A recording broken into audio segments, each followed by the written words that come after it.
بسم الله الرحمن الرحيم. الحمد لله حمدا كثيرا طيبا مباركا فيه مباركا عليه كما يحب ربنا ويرضى جل جلاله وعم نواله، والصلاة والسلام على سيد الحبيب المصطفى وعلى آله وصحبه نجوم الهدى قادة التقى، أما بعد. اللهم انفعنا بما علمتنا وعلمنا ما ينفعنا. أعوذ بالله من الشيطان الرجيم. بسم الله الرحمن الرحيم. كلا إن الإنسان ليطغى أن رآه استغنى إن إلى ربك الرجعى.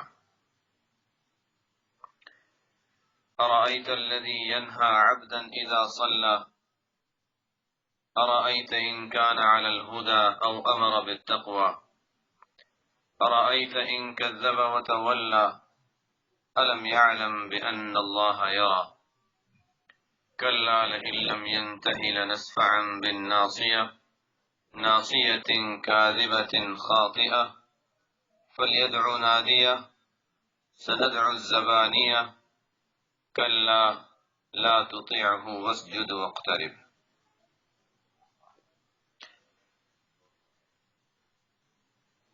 اس سورت کی ابتدائی 5 آیتوں کے بارے میں تو گزشتہ ہفتے الحمدللہ بات ہو چکی تھی، اور اس سے پہلے ابتدائی وحی کے سلسلے میں جو بنیادی باتیں تھیں وہ بھی الحمدللہ ہو گئیں.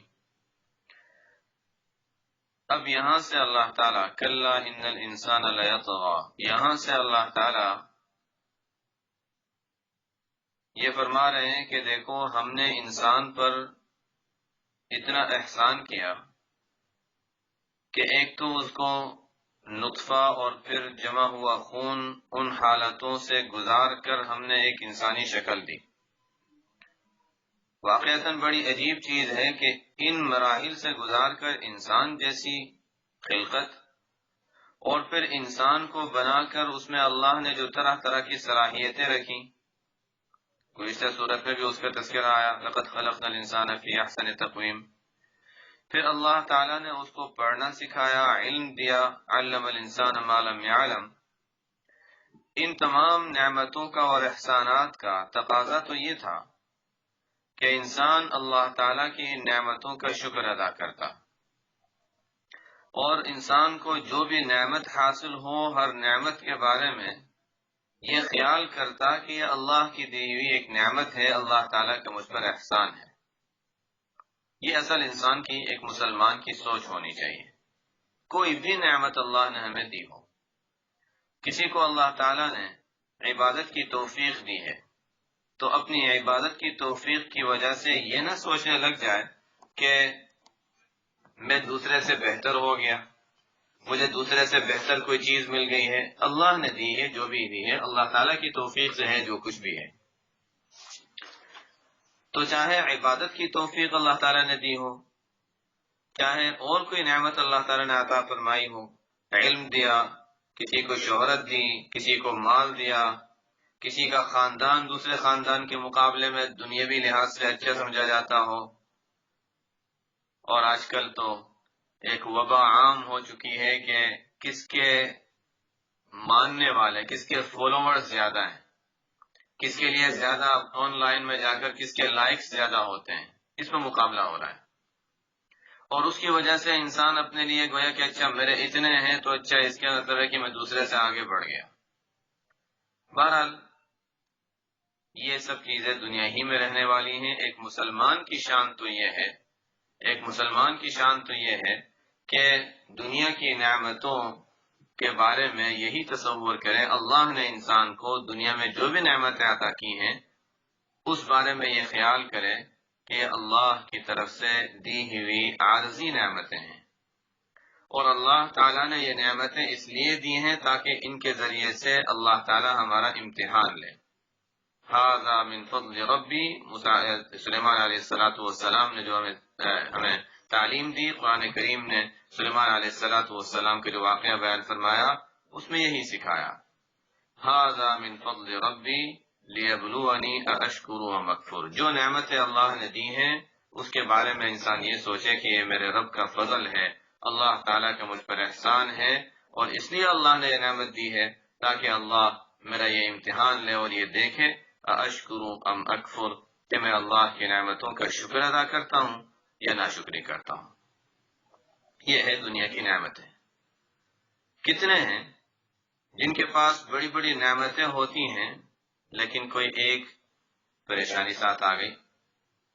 بعض ایسے ہوتے ہیں جن پر اللہ تعالیٰ کے بڑے انعامات ہوتے ہیں اس اعتبار سے کہ ان کو ہر طرح کے راحت کے اسباب، ان کی صلاحیتیں سب کچھ ہیں، لیکن کھانا نہیں کھا سکتے۔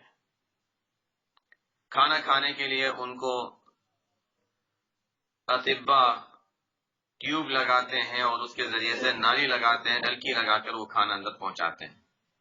کتنے ایسے ہیں جن کی حالت ایسی گزری کہ بڑے پڑھے لکھے سمجھدار لوگ ان سے آ کر مشورے کرتے، لیکن ان کی گردن، جو انسان کبھی سوچتا بھی نہیں کہ اللہ کا احسان ہے یا انعام ہے، اس لیے کہ بہت سی نعمتیں ہمیں ایسی استعمال مفت میں ملتی ہیں کہ ہم اس کے نعمت ہونے کا ہمیں احساس بھی نہیں رہتا، کہ ایسے بعض لوگ گزرے کہ بڑی بڑی صلاحیت ہے لیکن بس وہ گردن گما نہیں سکتے۔ سامنے دیکھ رہے تو سامنے ہی دیکھتے رہیں گے، کسی اور طرف دیکھنا ہے تو کوئی اور آ کر ان کے سر کو گھمائے گا تب وہ سر گھما سکتے ہیں۔ گردن کا گھومنا اللہ تعالیٰ کا کتنا بڑا انعام ہے۔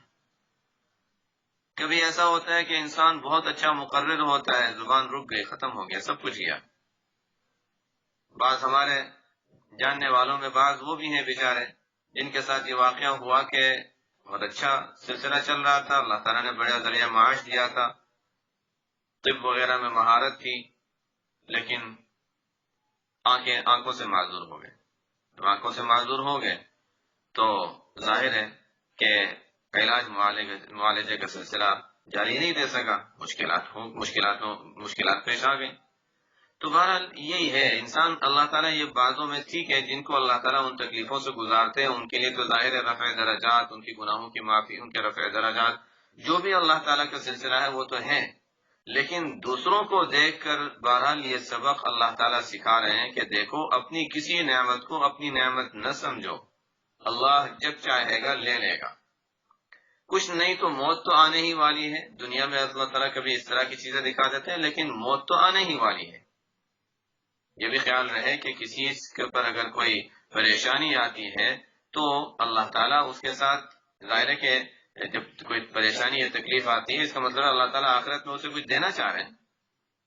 دنیا کی تکلیفیں تو آخرت کے راحت ہی کے لیے ہوتی ہیں مسلمان کے لیے، جیسے ہم نے پہلے تذکرہ کر لیا ہے۔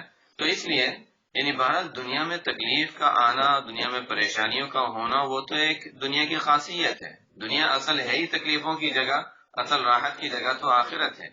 تو دنیا میں اللہ نے جو انعامات دیے ہیں ان انعامات پر اللہ کا شکر ادا کرنا اور ان انعامات کو اللہ کی مرضیات میں استعمال کرنا یہ انسان کی ذمہ داری ہے۔ یہاں سے اللہ تعالیٰ اس کو کچھ سمجھانا چاہ رہے ہیں۔ اب یہ ذہن میں رہے کہ پیچھے جو ہم نے 5 آیتیں پڑھی تھیں وہ 5 آیتیں تو اول ما نزل، سب سے پہلی جو وحی نازل ہوئی تھی وہ ہیں۔ اس کے بعد پھر ایک وقفہ آیا تھا، 2.5 سال 3 سال جو بھی واللہ عالم، وقفہ آیا تھا، طویل وقفہ جس میں کوئی وحی کا نزول نہیں ہوا تھا، جس کا تذکرہ میں نے پہلے کر دیا تھا۔ پھر اس کے بعد سورہ مدثر، مزمل وغیرہ کی آیات نازل ہوئی تھی۔ پھر کچھ عرصے کے بعد یہ آگے والی آیتیں نازل ہوئی ہیں۔ یہ میں اس لیے بتا رہا ہوں کہ آگے جو واقعہ آ رہا ہے وہ فوراً شروع دور کا نہیں ہے، وہ تھوڑے کچھ عرصے کے بعد کا ہے۔ آپ صلی اللہ علیہ وسلم نے جب عام توحید کی دعوت دینا شروع کی، توحید کی دعوت کا کام شروع کر دیا اور کفار کی طرف سے مخالفتیں ہونے لگی تو یہ والی آیات اس کے بعد نازل ہوئی ہیں۔ کلا ان الانسان لیطغی، کلا مفسرین نے اس کے الگ الگ معنی بیان کیے ہیں۔ کلا کے معنی ایک آتے ہیں ہرگز ایسا نہیں کرنا چاہیے، انسان کی جو حالت ہے ہرگز اس کو اس طرح نہیں کرنا چاہیے۔ کلا کے ایک معنی بعضوں نے کیے ہیں حقا، یقیناً، اس میں کوئی شک نہیں کہ انسان لیطغی، سرکشی کرتا ہے، حد سے نکل جاتا ہے، اللہ نے اس کو جو احکامات دیے ہیں ان احکامات کو ماننے کی بجائے ان کی اس حدود، اللہ کے بیان کی ہوئی حدود سے اور احکامات سے باہر نکل جاتا ہے، حلال چیزوں میں رہنے کی بجائے حلال سے حرام تک چلا جاتا ہے، اس کی بنیادی وجہ کیا ہوتی ہے؟ کلا ان الانسان لیطغی ان رآہ استغنی، انسان وہ حد سے نکل جاتا ہے، اللہ کی بیان کی ہوئی حدود سے، بسا اوقات انسانیت کے حدود سے بھی باہر نکل جاتا ہے، اس وجہ سے کہ ان رآہ استغنی، وہ اپنے آپ کو مستغنی سمجھتا ہے، دیکھتا ہے۔ مستغنی یعنی انسان کو جب یہ محسوس ہونے لگتا ہے کہ اب مجھے کسی کی ضرورت نہیں ہے۔ شروع میں انسان عام لوگوں سے، یعنی اللہ تعالیٰ جب کسی کو نعمتوں سے نوازتا ہے، جس کو میں نے پورے تمہید کے طور پر بیان کر ہی دیا، اللہ تعالیٰ جب کسی کو نعمتوں سے نوازتا ہے تو نعمتیں انسان کو مثلا صحت مل گئی، تو اب اس کا مطلب ہے کہ اس کو کسی کے سامنے یہ بتانے کی ضرورت نہیں کہ مجھے یہ تکلیف ہے، یا کسی کام میں اس کو رکاوٹ نہیں آ رہی صحت کے اعتبار سے، صحت بھی اچھی ہے، مال و دولت بھی ہے، سب کچھ ہے۔ تو اب کسی کی صحت، مال و دولت وغیرہ ہر لحاظ سے اللہ تعالیٰ نے اس کو دنیا میں عافیت دی ہے، تو وہ سوچتا ہے اچھا اب مجھے کیا ضرورت ہے، اب مجھے تو کسی کی ضرورت نہیں ہے۔ جب مجھے کسی کی ضرورت نہیں ہے تو اب وہ آہستہ آہستہ اللہ سے بھی اپنے آپ کو سمجھتا ہے کہ مجھے اللہ کی بھی ضرورت نہیں ہے، والعیاذ باللہ۔ ٹھیک ہے، ہم یہ کہہ سکتے ہیں کہ یہاں پر کافر کفار کی بات چل رہی ہے، لیکن ہم اپنا حال سوچ لیں، پہلے ہم اپنے حال پہ غور کریں، پھر میں آیاتوں کی مزید وضاحت کر دیتا ہوں کہ کس کا تذکرہ چل رہا ہے۔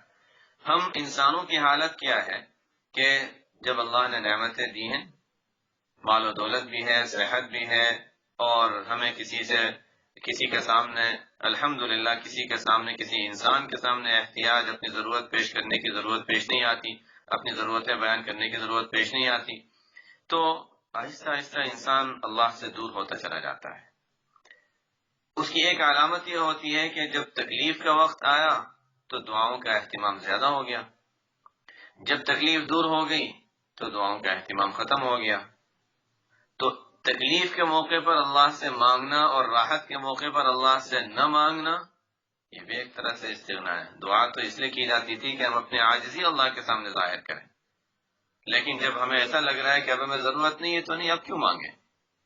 اللہ سے عافیت، اللہ تعالیٰ جب تکلیف آتی ہے، اسی لیے اس کا بہت اہتمام کی ضرورت ہے کہ ہم اللہ تعالیٰ نے جو ہمیں عافیت دی ہے اس عافیت کی قدر کریں، اور اس وقت اللہ تعالیٰ کو یاد کرنے کا خوب اہتمام کریں، اور جو عافیت ہے اس کے لیے مانگیں اللہ تعالیٰ سے کہ یا اللہ جو عافیت تو نے دے رکھی ہے اس کا شکر ادا کرنے کی، اور اس عافیت کو ہمیشہ باقی فرما دے، اور اس کا شکر ادا کرنے کی بھی توفیق عطا فرما۔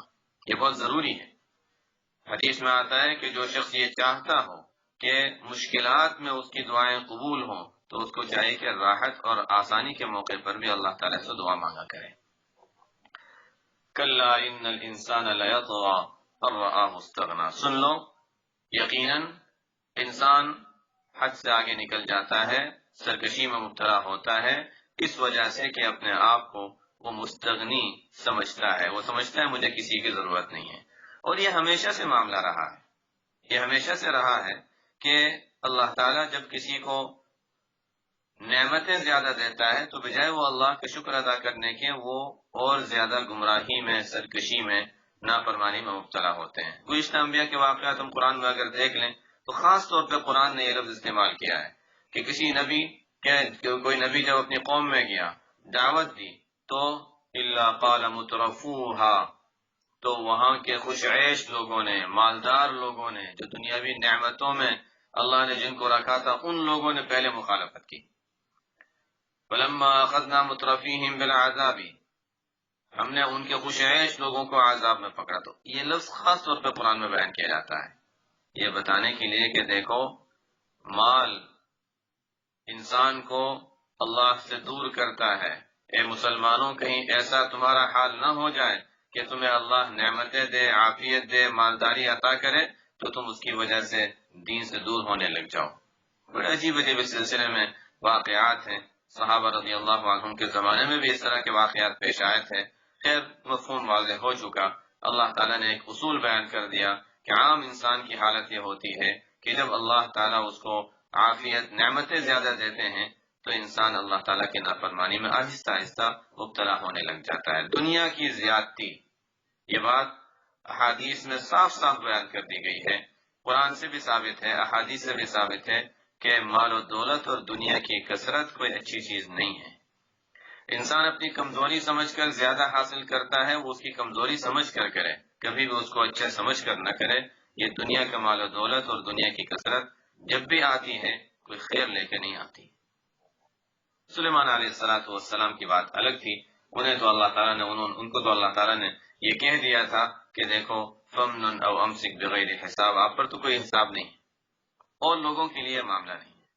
آپ صلی اللہ علیہ وسلم نے اپنے لیے وہی تنگی اور فخر پسند فرمایا تھا، اس لیے کہ ایسا نہ ہو کہ کہیں میں مالدار، آپ صلی اللہ علیہ وسلم اگر مالداری کو پسند فرماتے تو ظاہر ہے امت کے باقی افراد بھی اسی طریقے پر چلتے اور اس کو حجت بناتے اور دوسرے لوگ اس دنیا کے فتنے سے محفوظ نہیں رہ سکتے تھے. کلا ان الانسان لیطغی ان رآہ استغنی. بہرحال ایک عام اصول بیان کر دیا گیا کہ دنیا کی نعمتوں کی زیادتی، دنیا میں زیادہ مال و دولت، دنیا کی شہرت اور جتنا بھی اللہ تعالیٰ نے دنیا میں جو چیزیں اعزاز کی رکھی ہیں، یہ سب چیزیں انسان کو سرکشی میں مبتلا کر سکتی ہیں، الا یہ کہ وہ انسان اس کو اللہ کا انعام سمجھے. یہ شرط، الا یہ کہ یہ استثناء ہے کہ انسان اس نعمت کو اللہ کی نعمت ہی سمجھے، اپنا کوئی کمال نہ سمجھے، تو پھر انسان محفوظ رہ سکتا ہے. حدیث میں آپ صلی اللہ علیہ وسلم نے ارشاد فرمایا، یعنی ایک دعا ہے، اعوذ بک من کل فقر ینسینی واعوذ بک من کل غنی یطغینی. جو حضرات خاص طور پہ الحزب الاعظم کی دعائیں پڑھنے کا اہتمام کرتے ہیں، اس میں یہ دعا آتی ہے، اعوذ بک من کل غنی یطغینی. اے اللہ میں تیری پناہ مانگتا ہوں ایسے مالداری سے جو مجھے سرکشی میں، طغیان میں مبتلا کر دے، سرکشی میں مبتلا کر دے. ایک حدیث میں آتا ہے اعوذ بک من بطر الغنی، اے اللہ میں مالداری کی وجہ سے اترانے سے، کبر میں مبتلا ہونا، اترانے سے میں تیری پناہ مانگتا ہوں. یہاں پر بہرحال اللہ تعالیٰ نے ہمیں سبق دے دیا کہ دیکھو انسان سرکشی کرتا ہے اس وجہ سے کہ اپنے آپ کو یہ سمجھتا ہے کہ مجھے کسی کی ضرورت نہیں، حالانکہ کب تک ضرورت نہیں، کتنا عرصہ گزارے گا. اِنَّ إِلَىٰ رَبِّكَ الرُّجْعَىٰ، آخر میں اللہ کی طرف لوٹ کر تو جانا ہی ہے. یہ تو خیر ایک لحاظ سے جو ہمیں سبق دیا گیا ہے اس کو ہم نے سمجھ لیا. اب دوسری بات یہاں سمجھنے کی یہ ہے کہ یہاں پر مسلم شریف کی حدیث سے معلوم ہوتا ہے کہ یہاں الانسان سے مراد خاص ابو جہل ہے. یہ ایک اصولی بات ہے. قرآن کریم میں چونکہ جامعیت ہے اور قرآن کریم قیامت تک کے لیے نازل ہوا ہے تو وہ عام طور پر کسی کا نام نہیں بیان کرتا بلکہ عام اصول بیان کر دیتا ہے کہ انسان کا یہ حال ہے. اب ہر ایک اپنے لحاظ سے دیکھ لیں کہ مجھے اس میں کیا سبق مل رہا ہے. ظاہر ہے ان آیتوں میں ہمیں سبق مل رہا ہے اور ہم نے اس میں سبق حاصل کیا جو حاصل کرنا تھا. اب یہ ہے کہ خاص طور پہ یہ آیات جو نازل ہوئی، امام مسلم رحمۃ اللہ علیہ نے حدیث نقل کی ہے مسلم شریف میں کہ جس سے معلوم ہوتا ہے کہ یہ آیات، اور بھی محدثین نے نقل کی ہے جس سے معلوم ہوتا ہے کہ یہ آیات ابو جہل کے بارے میں نازل ہوئی. واقعہ کیا ہوا؟ نبی کریم صلی اللہ علیہ وسلم کعبہ کے پاس جا کر نماز پڑھتے تھے، سجدہ کرتے تھے. کفار مکہ توحید کے قائل تھے نہیں. آپ صلی اللہ علیہ وسلم نے توحید کی دعوت کا سلسلہ شروع کر دیا تھا، اس لیے کہ سورہ مدثر وغیرہ کی آیات نازل ہو گئی تھی اور سورہ مدثر میں اللہ تعالیٰ نے حکم دے دیا قم فانذر. تو چونکہ وہاں پر حکم آ چکا تھا قم فانذر، اب لوگوں تک بات پہنچانی ہے، تو نبی کریم صلی اللہ علیہ وسلم نے توحید کی دعوت شروع کر دی تھی، جس کی بنا پر ابو جہل وغیرہ مکہ کے مشرکین آپ صلی اللہ علیہ وسلم کے مخالف اور دشمن ہو گئے تھے. مسلم شریف کی حدیث میں یہ آتا ہے کہ ابو جہل نے ایک مرتبہ لوگوں سے پوچھا کہ کیا آپ صلی اللہ علیہ وسلم، یعنی نام لے کر کہا هل يعفر محمد وجهه بين اظهركم، کیا یہ محمد یعنی حضور صلی اللہ علیہ وسلم یہاں تمہارے ہوتے ہوئے بھی کبھی یہاں کعبہ کے سامنے بھی سجدہ کرتا ہے؟ لوگوں نے کہا کہ ہاں، یہاں آ کر وہ تو سجدہ کرتے ہیں۔ تو ابو جہل نے کہا، اپنے قسم کھا کر کہی، واللات والعزی، چونکہ لات اور عزی ان کے بت تھے جن کو وہ مانتے تھے، کہا لات اور عزی کی قسم، آئندہ اگر میں ان کو میں اگر کبھی یہاں سجدہ کرتے دیکھوں گا، لأطأن على رقبته، میں اس کی گردن کو کچل دوں گا، والعیاذ باللہ، یا لأعفرن وجهه بالتراب، اس کے چہرے کو مٹی میں مل دوں گا، دبا دوں گا۔ یہ ابو جہل کا کہنا تھا۔ خیر، آپ صلی اللہ علیہ وسلم نے اپنا کام جاری رکھا۔ آپ صلی اللہ علیہ وسلم نے نماز پڑھنا ترک نہیں فرمایا وہاں پر۔ ایک مرتبہ آپ نماز پڑھ رہے تھے تو ابو جہل آگے آیا، آگے بڑھا کہ اچھا میں اس کی گردن کو دبا دیتا ہوں اپنے پیر سے۔ آگے بڑھا، لوگوں کو جمع کیا کہ دیکھو میں جا رہا ہوں، اس کی گردن دبانے جا رہا ہوں، آ جاؤ تم بھی دیکھ لو تماشا۔ اتنے میں وہ آگے بڑھ رہا تھا کہ اچانک لوگوں نے دیکھا کہ اچھا وہ تو ٹھہر گیا۔ ٹھہرنے کے بعد آہستہ آہستہ پیچھے ہٹ رہا ہے اور اپنے ہاتھ آگے رکھ رہا ہے جیسے کوئی چیز اس کے اوپر آ رہی ہے۔ وہاں سے ہٹا، پیچھے ہٹا، گھبرایا ہوا تھا۔ لوگوں نے پوچھا کیا بات ہے، کیا ہوا؟ تم تو آگے جا رہے تھے، گردن دبانے جا رہے تھے، کیا ہو گیا؟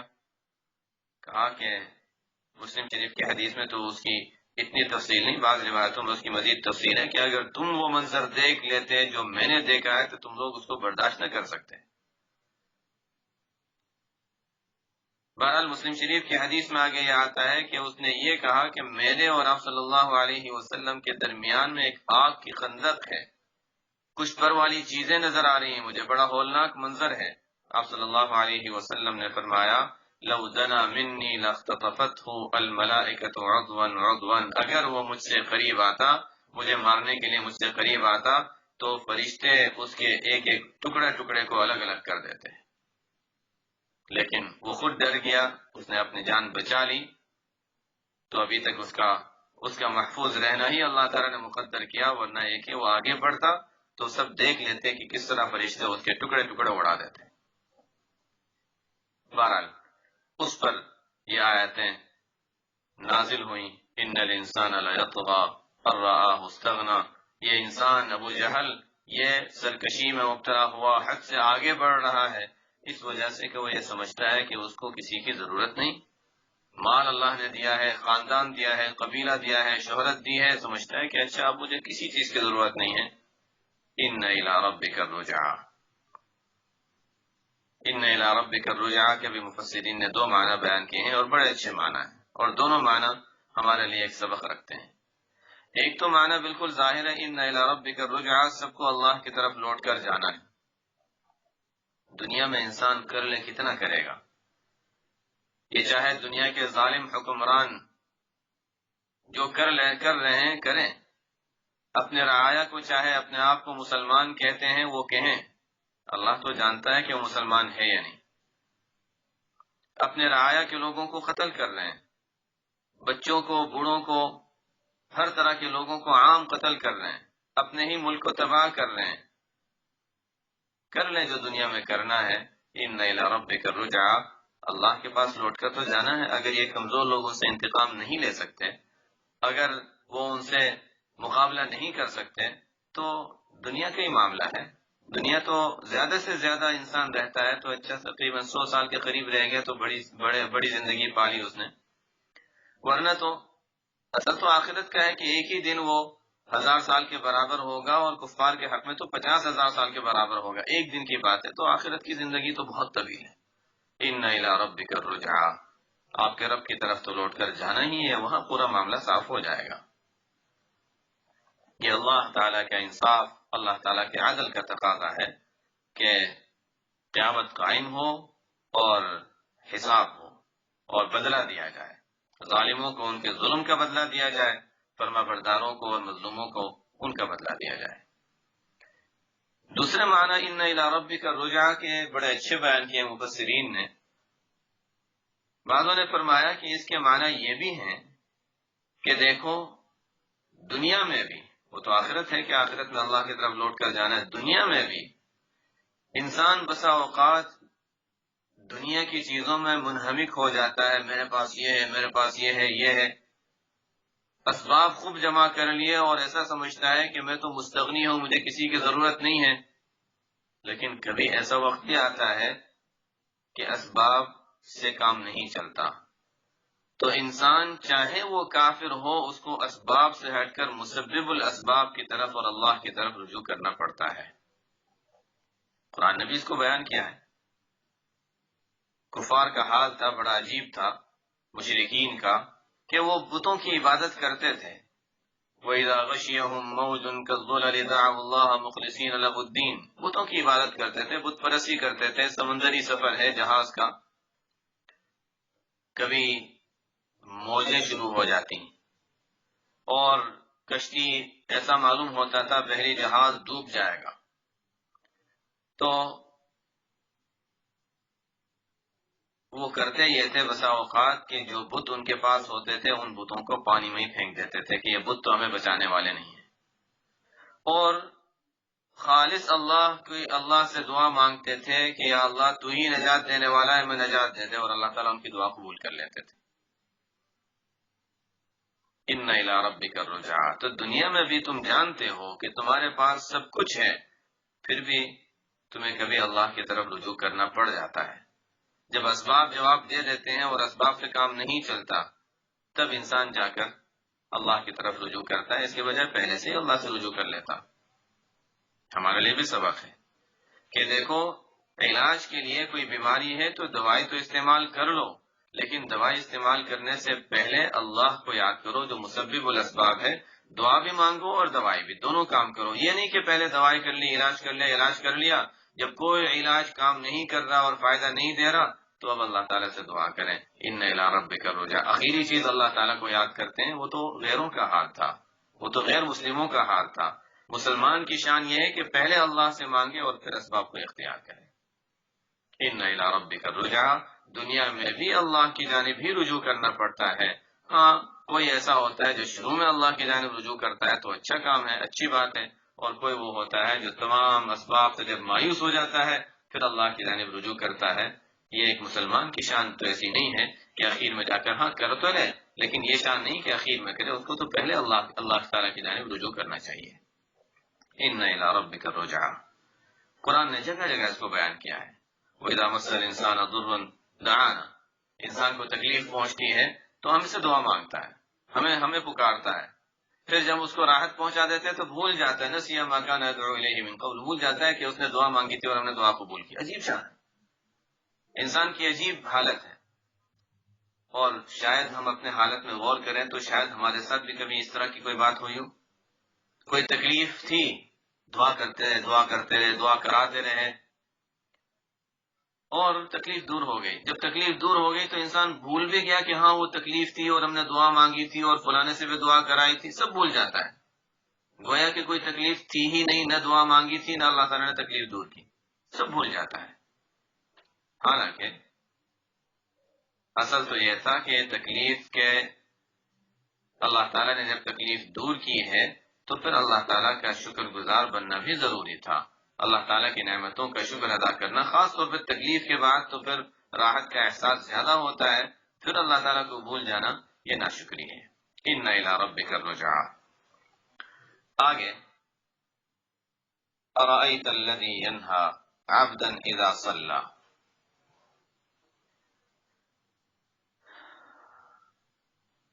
ارأیت کا ترجمہ ہے، لفظی ترجمہ اگر دیکھا جائے تو حمزہ آ کا ترجمہ ہوتا ہے کیا، رأیت دیکھا، کیا آپ نے دیکھا۔ عام طور پر عربی میں لفظ استعمال ہوتا ہے، اس کا مطلب یہ ہوتا ہے، تعجب کے انداز کا یہ لفظ ہے کہ دیکھو وہ شخص، جیسے اردو میں بھی کہتے ہیں دیکھو الذی ینہی، تو کیا آپ نے دیکھا اس شخص کو۔ یہاں تعجب بھی مراد ہو سکتا ہے اور لفظی ترجمہ بھی کر سکتے ہیں۔ ہمارے پاس جو آگے ترجمہ ہے اس میں لکھا ہوا ہے کہ بھلا اس شخص کا حال تو بتلا، یعنی وہی مقصد ایک عجیب حالت کو ظاہر کرنا ہوتا ہے۔ ارأیت الذی ینہی، دیکھیے وہ شخص جو روکتا ہے ایک بندے کو جب وہ نماز پڑھتا ہے۔ نماز پڑھنے سے روکتا ہے۔ یہاں پر بھی ایک واقعہ ہے جو پیچھے والے واقعے کے قریب قریب ہی ہے، ہو سکتا ہے کہ دو الگ الگ واقعے ہو سکتا ہے ایک ہی ہو، اللہ عالم۔ بہرحال ترمذی شریف میں امام ترمذی رحمۃ اللہ علیہ نے یہاں پر ایک حدیث نقل کی ہے کہ ابو جہل نے حضور صلی اللہ علیہ وسلم کو کعبہ کے پاس نماز پڑھتے دیکھا تو اس نے کہا کہ دیکھو میں نے تمہیں منع نہیں کیا تھا کہ یہاں نماز نہ پڑھا کرو، دھمکایا، ڈرانے کی کوشش کی۔ تو حضور صلی اللہ علیہ وسلم تو ظاہر ہے کہ ابتدائی درجے میں تو آپ خاموشی ہو جایا کرتے تھے، جواب نہیں دیتے تھے، لیکن جب اس نے اس طرح کیا چند بار تو حضور صلی اللہ علیہ وسلم نے بھی اس کو جھڑک دیا، سختی سے جواب دے دیا۔ اس کو تعجب ہوا، ابو جہل کو کہنے لگا یا محمد بأي شيء تهددني، اے محمد تم مجھے کیا چیز سے ڈراتے ہو؟ تم کس بنیاد پر مجھ سے سختی سے بات کر رہے ہو؟ اگر میں چاہوں تو اس پوری وادی کو، یہ مکہ کا پورا علاقہ، کعبہ کے آس پاس کا پورا علاقہ، یہ پوری وادی اپنے لوگوں سے، اپنی فوج سے، اپنی مجلس والوں سے بھر سکتا ہوں، میرے پاس کتنے سارے لوگ ہیں۔ تو اس پر اللہ تعالیٰ نے فرمایا، آگے والی آیت واقعات جو ہیں وہ اس سے متعلق ہیں، اب وہ ان واقعات کو اس کے ساتھ منطبق کرتے ہیں، لیکن جیسے میں نے پہلے بھی بتایا ہے اور تفسیر کو، قرآن کریم کے آیات کو سمجھنے کے ایک اہم اصول ہے کہ آیتوں میں کوئی واقعہ اگر ہوتا ہے جس کو شأن نزول کہتے ہیں کہ اس واقعے کے سلسلے میں آیات نازل ہوئی، تو اس بات کا خیال رکھنے کی ضرورت ہے کہ ہم ان آیات کو صرف اسی واقعے کے ساتھ محدود نہ کر لیں، ہم یہ دیکھیں کہ ہمیں اس میں کیا سبق مل رہا ہے۔ اب اس انداز سے ہم آیتوں کو دیکھتے ہیں۔ اَرَأَيْتَ الَّذِي يَنْهَا، دیکھیے وہ شخص جو روکتا ہے، عبدن، روکنے والا ابو جہل ہے، روکتا ہے کس کو؟ عبدن، اللہ کے ایک بندے کو۔ جیسے پہلے بھی آیا ہے کہ عبد سب سے اونچی صفت ہے، اللہ تعالیٰ کو عبدیت والی صفت سب سے زیادہ پسند ہے۔ عبدن، وہ روکتا ہے بندے کو، اذا صلی، جب وہ نماز پڑھتا ہے۔ نماز پڑھنے والے کو روکنا یہ انتہائی برا عمل ہے۔ ظاہر ہے یہاں تو نماز کا تذکرہ ہے چونکہ وہ اہم عبادت ہے اور واقعہ بھی اسی کا ہوا تھا، اس میں عموم مراد ہے۔ ہمیں اپنی حالت میں غور کرنا چاہیے کہ کیا ہم کبھی کسی کے نماز پڑھنے سے رکاوٹ کا ذریعہ تو نہیں بن رہے۔ جو مرد ہیں وہ کسی اور کے لیے نماز سے رکاوٹ کا ذریعہ تو نہیں بن رہے کسی بھی طریقے سے۔ کبھی کسی کو زبان سے روکا جاتا ہے، کبھی کسی کو اور طریقے سے روکا جاتا ہے۔ کوئی شخص مسجد میں کھڑا ہو جاتا ہے، جو بھی مسجد میں آئے گا اس کو سخت کلامی، ڈانٹنا، برا کہنا، یہ دوسروں کو نماز سے روک ہی رہا ہے، آئندہ لوگ آنا چھوڑ دیں گے اس مسجد میں۔ جو شخص مسجد میں آنے والے لوگوں کو پریشان کرتا ہے، ان کو تکلیف پہنچاتا ہے، وہ بھی لوگوں کو مسجد میں آنے سے روک رہا ہے، وہ بھی اس وعید میں داخل ہے کسی نہ کسی درجے میں۔ ینہا، ارأیت الذی ینہا عبدا اذا صلی، وہ یہ تو نہیں کہتا نماز پڑھنے نہ آؤ ضرور آؤ، میری ڈانٹ بھی سنو، ضرور آؤ، لیکن میں تمہیں کچھ باتیں بھی سناؤں گا، چاہے جس طریقے سے وہ تکلیف پہنچائے۔ اس لیے آپ صلی اللہ علیہ وسلم نے بڑی تاکید فرمائی کہ دیکھو جو پیاز لہسن کھائے، پیاز کھاتا ہے یا لہسن کھاتا ہے، بدبو ہے، اس طرح بدبو والی چیز مسجد میں نہ لائے۔ اگر کسی نے پیاز کھائی ہے، من اکل من هذه الشجرة المنتنة فلا يقربن مسجدنا، مسجد کے قریب بھی نہ آئے۔ اس کے مسجد کے قریب آنے سے فرشتوں کو بھی تکلیف ہوتی ہے اس بدبو سے، اور ظاہر ہے لوگوں کو تکلیف ہوگی تو لوگوں کو بھی نماز کے لیے مشکلات ہوں گی۔ تو رکاوٹ کی کوئی بھی اسباب انسان اختیار نہ کرے، مسجد جائے تو کوشش یہ کرے کہ لوگوں کو مجھ سے راحت پہنچ جائے، اگر راحت نہیں پہنچا سکتا تو تکلیف تو کم سے کم درجہ ہے کہ کسی کو تکلیف نہ پہنچائے۔ عورتیں یہ خیال کریں، یہ تو مردوں کا حال ہو گیا، عورتیں یہ خیال کریں کہ کہیں ایسا تو نہیں ہے کہ ان کے بعض درخواستیں پوری کرنے کی وجہ سے یا ان کے بعض کاموں کی وجہ سے مرد مسجد کی جماعت سے رک جاتے ہیں، مسجد جانے سے ان کو رکنا پڑتا ہے۔ ارائیت الذی ینہا، بہرحال نماز ایک اہم عبادت ہے، ایمان کے بعد سب سے اہم درجہ ہے اس کا، تو اس لیے مردوں کو بھی خود بھی اہتمام کی ضرورت ہے، عورتوں کو خود اہتمام کی ضرورت ہے، اور کسی اور کے لیے کسی بھی درجے میں ہم نماز یا جماعت، مردوں کے لیے جماعت کا اہتمام ضروری ہے تو اس سے رکاوٹ کا ذریعہ نہ بنے. کسی بھی طریقے سے ایسا کوئی ہمارے زبان سے ہمارے عمل سے کوئی ایسی چیز نہیں ہونی چاہیے کہ دوسروں کے لیے نماز سے رکاوٹ کا ذریعہ بن جائے. یہ تو نماز ہو گئی.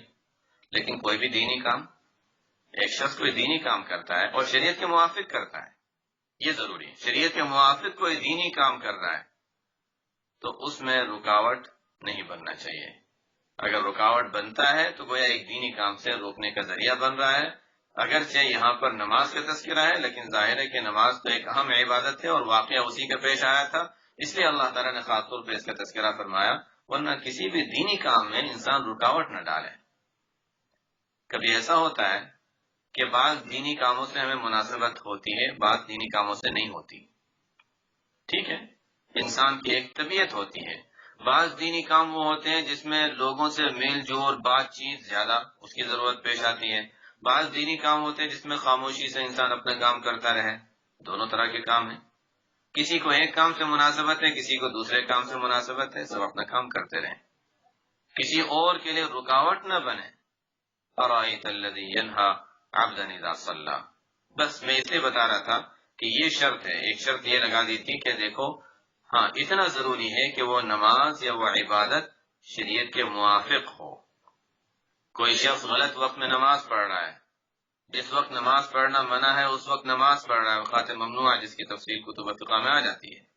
کوئی شخص غلط وقت میں نماز پڑھ رہا ہے جس وقت نماز پڑھنا منع ہے تو روکا جائے گا، اس لیے کہ شریعت روک رہی ہے. اور کوئی وجہ ہے رکاوٹ کی، ہاں روک دو اس کو. کوئی شخص غلط طریقے پر نماز پڑھ رہا ہے اس کو صحیح کر دو، اس طریقے سے نماز پڑھنے سے روک دو. بغیر وضو کے نماز پڑھ رہا ہے تو اس کو نہیں، پہلے نماز پڑھو، پہلے وضو کرو پھر نماز پڑھ سکتے ہیں. تو جو بھی شریعت کے حکم کے موافق اگر کوئی نماز پڑھ رہا ہے تو پھر اس کو روکنا منع ہے. اگر کوئی شریعت کے حکم کے خلاف ورزی کر رہا ہے کسی بھی طریقے سے ہو تو ظاہر ہے اس کو روکا جائے گا. وہ یہاں پر مراد نہیں بلکہ آگے اس کی مزید وضاحت بھی آگئی. آگے اللہ تعالیٰ فرماتے ہیں ارأیت ان کان علی الہدی. نماز پڑھنے والا شخص اگر ہدایت پر ہے اور شریعت کے موافق نماز پڑھ رہا ہے، صحیح کام کر رہا ہے، او امر بالتقوی یا وہ دوسروں کو تقوی کی تعلیم دیتا ہے، تو اتنا اچھا انسان یعنی آپ صلی اللہ علیہ وسلم خود بھی ہدایت پر ہیں اور دوسروں کو بھی پرہیزگاری اور تقوی کی بات بتاتے ہیں. وہ تو دونوں ہی کام کر رہے تھے. اللہ تعالیٰ فرماتے ہیں دونوں میں سے ایک بھی چیز ہو.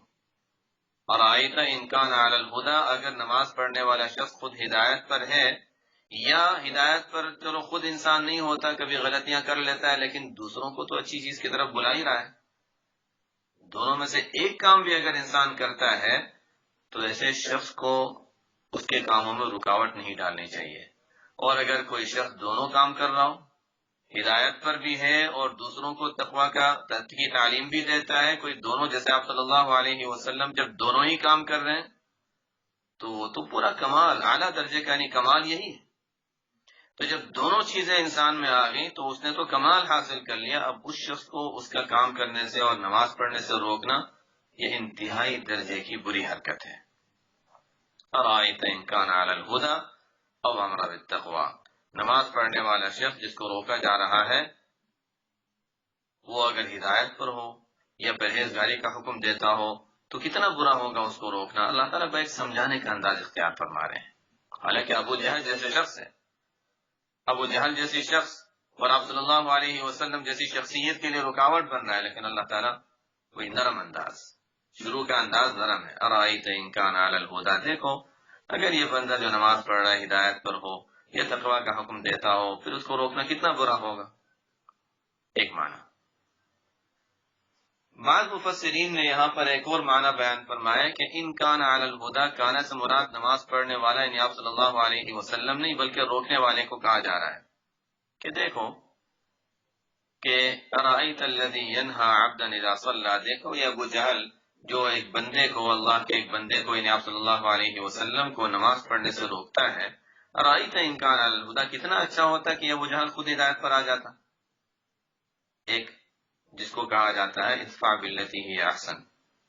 جب کوئی ہمارے ساتھ برائی کرے تو دیکھو اچھے انداز سے اس کو سمجھانے کی کوشش کرو. تو پہلے اللہ تعالیٰ نے اس اچھے انداز کو اختیار فرمایا کہ دیکھو کتنا اچھا ہوتا. تم دوسروں کو تو روک رہے ہو، دیکھو پہلے یہ سوچو کہ تم خود ہدایت پر آ جاتے تو کتنا اچھا ہوتا، یا تم دوسروں کو تقوی کی تعلیم دیتے کتنا اچھا ہوتا. دوسروں کو روکنا یہ بہت عجیب انداز ہے کہ ایک شخص دوسرے کو نیک کام سے روک رہا ہے، اسی کو کہہ رہے ہیں کہ نہیں تم ہی آ جاؤ اس طرف، دیکھو یہ تو ہدایت کی چیز ہے، تقویٰ کی چیز ہے، تم ہی آ جاؤ اچھی چیز کی طرف۔ پھر بھی اگر نہیں مانتا تو تھوڑا سا سخت انداز اختیار فرمایا، ارأیت ان کذب وتولی، دیکھو اگر یہ روکنے والا شخص کذب، صحیح بات کو اور دین حق کو جھٹلاتا ہے، وتولی، اور اللہ کی باتوں اور دین حق سے اعراض کرتا ہے، روگردانی کرتا ہے، الم یعلم بان اللہ یری، کیا اسے یہ بات معلوم نہیں ہے کہ اللہ تعالیٰ دیکھ رہا ہے؟ انسان غلط کام کرے اور اس کو خوف بھی نہ ہو کہ میرے پر کوئی مواخذہ ہوگا، اللہ کی جانب سے پکڑ آئے گی۔ الم یعلم بان اللہ یری، کیا اس کو یہ احساس نہیں، کیا اسے یہ خبر نہیں کہ اللہ تعالیٰ اس کو دیکھ رہا ہے؟ یہ بھی اللہ تعالیٰ نے ہمیں ایک طریقے سے سمجھایا، اگرچہ جیسے میں نے بتایا کہ ابو جہل کا تذکرہ چل رہا ہے جیسا کہ احادیث سے معلوم ہوا ہے، لیکن اللہ تعالیٰ نے آیتوں میں ایک عام حکم ہمیں سمجھایا ہے۔ ہم مسلمانوں کو اس میں ایک بہت بڑا سبق دیا جا رہا ہے۔ غیر مسلموں کو تو جو ہوا وہ ہوا، لیکن مسلمانوں کو ہم اللہ تعالیٰ بہت اہم سبق دے رہے ہیں کہ دیکھو جب تم عبادت کرتے ہو یا کوئی بھی زندگی کا وقت گزار رہے ہو تو تم کیا سمجھتے ہو؟ کیا تمہارا خیال یہ ہے کہ اللہ تعالیٰ تمہیں دیکھ رہا ہے؟ کیا تمہاری حرکتیں ایسی ہیں کہ اللہ کے دیکھتے ہوئے تم یہ حرکتیں کرو گے؟ اگر ہمارا جواب یہ ہے کہ ہاں اللہ تعالیٰ کے دیکھتے ہوئے بھی ہم یہ کام کریں گے، تو اس کا مطلب ہے کہ چلو ٹھیک ہے، ہم ہر چیز میں سوچ سمجھ کر قدم اٹھا رہے ہیں، جس کو ہمیں حدیث میں کہا گیا، حدیث جبرائیل جو مشہور حدیث ہے کہ جس میں آپ صلی اللہ علیہ وسلم کے آخری دور کی بات ہے، دین کا خلاصہ جس حدیث میں بیان کیا گیا، جبرائیل علیہ السلام نبی کریم صلی اللہ علیہ وسلم کی خدمت میں حاضر ہوئے اور جن سوالات کیے تھے، بڑی اہم حدیث ہے وہ بھی، حدیث جبرائیل۔ تو اس میں آپ صلی اللہ علیہ وسلم نے آپ صلی اللہ علیہ وسلم سے یہ سوال کیا گیا، مل احسان، احسان کیا چیز ہے؟ آپ صلی اللہ علیہ وسلم نے جواب میں ارشاد فرمایا، ان تعبد اللہ کأنک تراہ فإن لم یکن یراہ فإن لم تکن تراہ فإنہ یراک۔ بہرحال اس حدیث کی تشریح اپنی جگہ، یہاں پر بھی اللہ تعالیٰ یہی فرما رہے ہیں کہ دیکھو ہر انسان کو یہ تصور ذہن میں رکھنا چاہیے اور اس کا استحضار رکھنا چاہیے کہ اللہ تعالیٰ مجھے دیکھ رہا ہے۔ ہم شاید تھوڑا سا اس کو مثال سے سمجھ سکتے ہیں۔ ایک شخص نماز پڑھ رہا ہے، ہم نماز پڑھ رہے ہوں اور ہمارے کوئی بڑے ہمارے پاس کھڑے ہوں، ہماری ہر حرکت و سکون کو دیکھ رہے ہوں، بڑے نہیں چلو ٹھیک ہے کوئی عام شخص ہے ہمارے دیکھ رہا ہے، کہتے ہیں چلو میں نماز سیکھنا چاہ رہا ہوں، تم نماز پڑھو میں دیکھتا ہوں۔ اب ہماری نظر بھی بالکل صحیح جگہ ہوگی جہاں رہنی چاہیے، ہمارے ہاتھ بھی صحیح اٹھیں گے اور کوئی چیز غلط نہ ہو جائے، اس سے کہ یہ ہر چیز محفوظ کر رہا ہے اور اسے نماز سیکھ رہا ہے۔ اور اس سے آگے کا درجہ یہ کہ ہمارے کوئی بڑا ہمارا امتحان لے رہا ہے کہ میں تمہاری نماز دیکھنا چاہ رہا ہوں، اس سے یہ یعنی اب ہم کتنی اچھی نماز پڑھیں گے۔ جب کسی کے دیکھنے کے وقت ہمارا یہ دھیان ہوگا کہ ہماری ہر حرکت و سکون بالکل درست ہو، صرف نماز کی بات نہیں بلکہ ہر موقع پر اگر کوئی ہمارے ساتھ ہمارا بڑا موجود ہو جو ہماری نظروں میں قابل احترام ہے، ہم ان کے سامنے کوئی غلط کام نہیں کرنا چاہتے، تو ہر وقت ہمارا ہر عمل کتنا درست ہونے لگے گا۔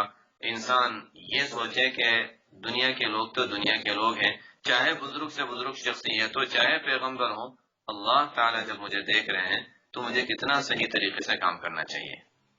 جتنا اس آیت کا دھیان انسان بٹھائے گا اتنا زیادہ انسان تقوی میں راسخ ہوگا، تقوی میں آگے بڑھے گا۔ یہ آیت بہت اہم آیت ہے، اس کو بار بار پڑھتے رہنے کی، بلکہ ہمارے مشائخ کے یہاں تو اس کا مراقبہ بھی سکھایا جاتا ہے۔ الم یعلم بان اللہ یری، اس کو دھیان، روزانہ انسان اس کا مراقبہ کرے اور دھیان کرے کہ ہاں اللہ تعالیٰ مجھے دیکھتا ہے، ہر کام میں اللہ تعالیٰ مجھے دیکھ رہا ہے، مجھے ہر چیز میں اس کا دھیان رکھنے کی ضرورت ہے کہ کوئی چیز کوئی کام اللہ کی مرضی کے خلاف نہ ہو جائے، ہر کام ایسا ہو جو اللہ تعالیٰ کو پسند ہو۔ یا ہم کسی جگہ جاتے ہیں، بعض ایسے علاقے ہوتے ہیں جس میں بڑی حفاظت کی جاتی ہے، لیکن حفاظت اس طرح کے کوئی گارڈ وغیرہ نہیں ہوتے، کیمرے لگے ہوئے، ہر طرف سے کیمرے لگے ہوئے، کوئی چیز بھی اگر تھوڑی بھی تمہاری غلط ہو گئی فوراً پکڑ ہو جائے گی۔ تو جہاں کیمرے سیکورٹی کیمرے بڑے سخت ہوتے ہیں، تو انسان کو بڑا دھیان رکھنا پڑتا ہے کوئی ایسی حرکت نہ کرے کہ کسی کو شک ہو جائے۔ الم یعلم بان اللہ یرا، تو اللہ تعالیٰ تو ہر وقت دیکھ رہا ہے، اللہ کے فرشتے ہمارے ساتھ ہیں۔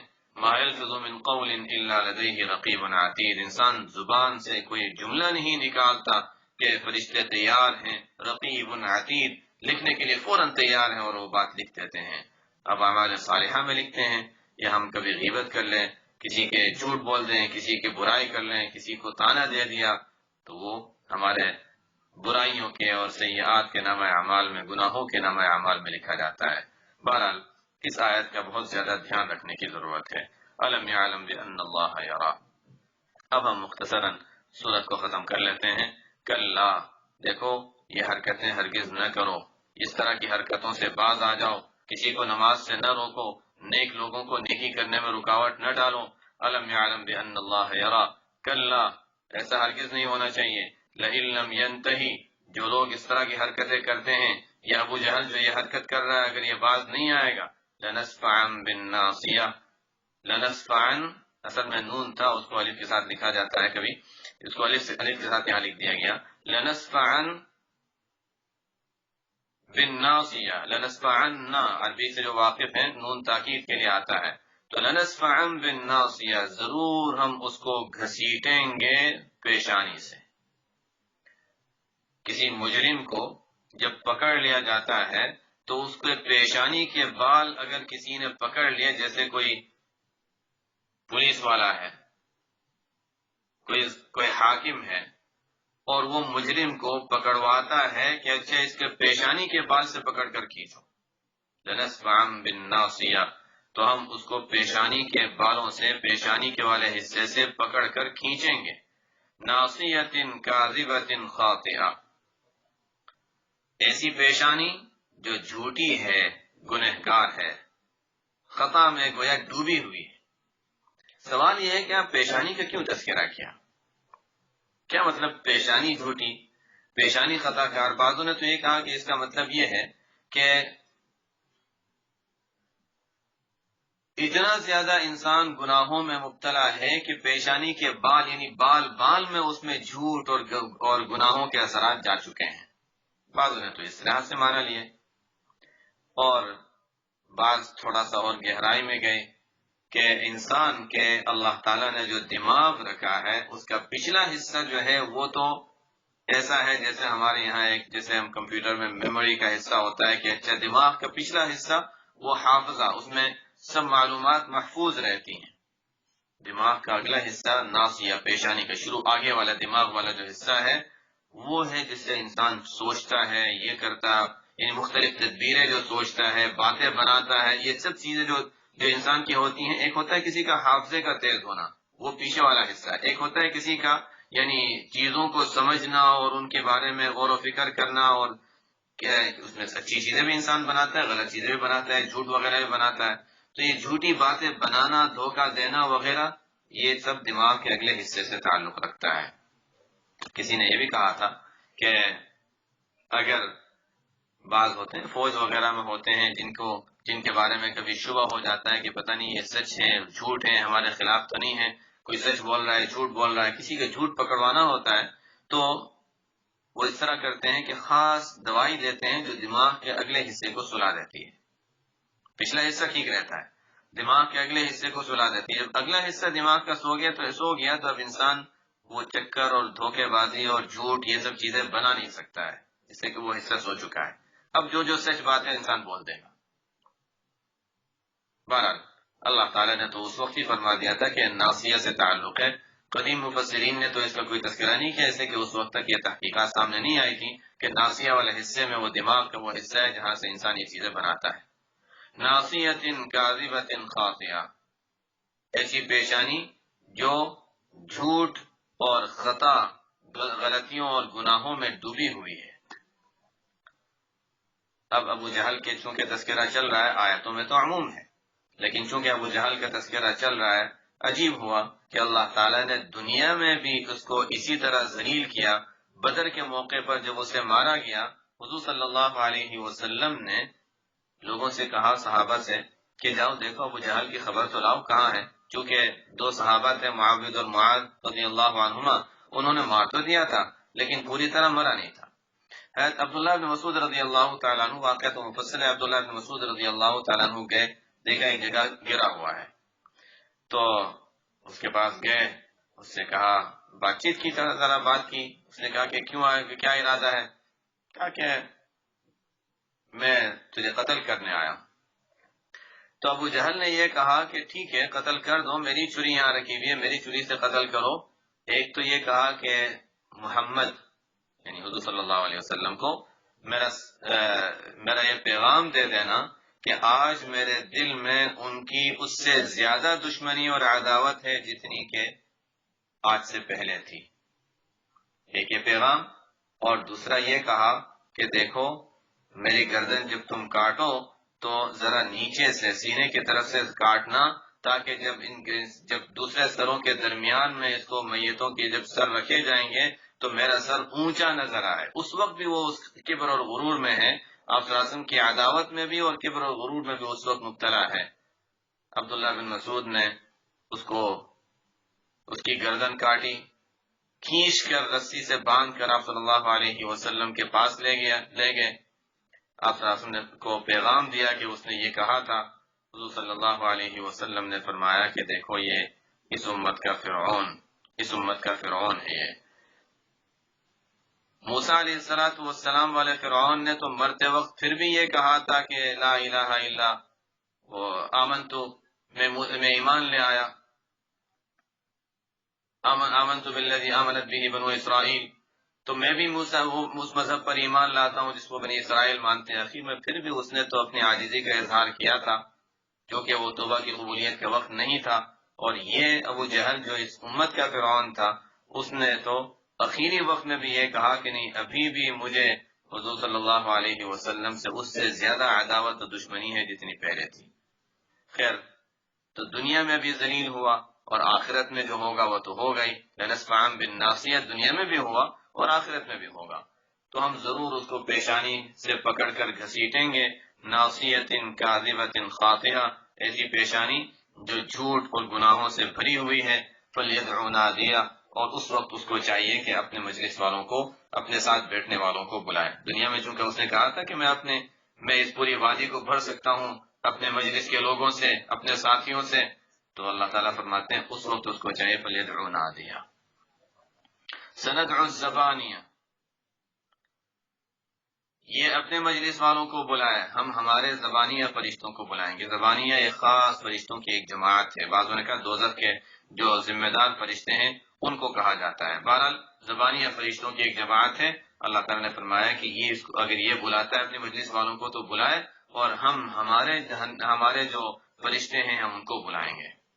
اس کے بارے میں بھی ایک اور واقعہ یہ ملتا ہے کہ جب اس نے یہ کہا تھا کہ میں اپنے مجلس کے لوگوں کو بلا کر تمہارے خلاف تم سب کو ختم کر سکتا ہوں، اور حضور صلی اللہ علیہ وسلم نے جب سختی سے کلام کیا تھا تو اس کے بارے میں نے ترمذی کی جو حدیث بتائی تھی کہ جب اس نے آپ صلی اللہ علیہ وسلم کو نماز سے روکا، آپ صلی اللہ علیہ وسلم نے اسے جھڑک دیا تو کہنے لگا کہ تم مجھے کیا ڈراتے ہو، میں چاہوں تو اس پوری وادی کو اپنے لوگوں سے بھر دوں۔ اس پر اللہ تعالیٰ نے فرمایا فلیدع نادیہ، ٹھیک ہے بلاؤ، اور ہم ہمارے فرشتے زبانیہ کو بلاتے ہیں۔ یہاں پر آگے حدیث میں آتا ہے لو دعا، اگر وہ اپنے مجلس والوں کو اس وقت بلا لیتا اور اپنی فوج جمع کر لیتا تو عذاب کے فرشتے اس کو اسی وقت پکڑ لیتے ہیں۔ لیکن عجیب ہے اللہ کا نظام، اتنا سخت مخالف تھا، لیکن جب آپ صلی اللہ علیہ وسلم نے یہ بات کہی اور یہ آیتیں نازل ہوئی تو وہ رک گیا، اور اس کی ہمت نہیں ہوئی کہ کبھی بھی آپ صلی اللہ علیہ وسلم کے خلاف لوگوں کو جمع کرے اور فوج کو بلائے۔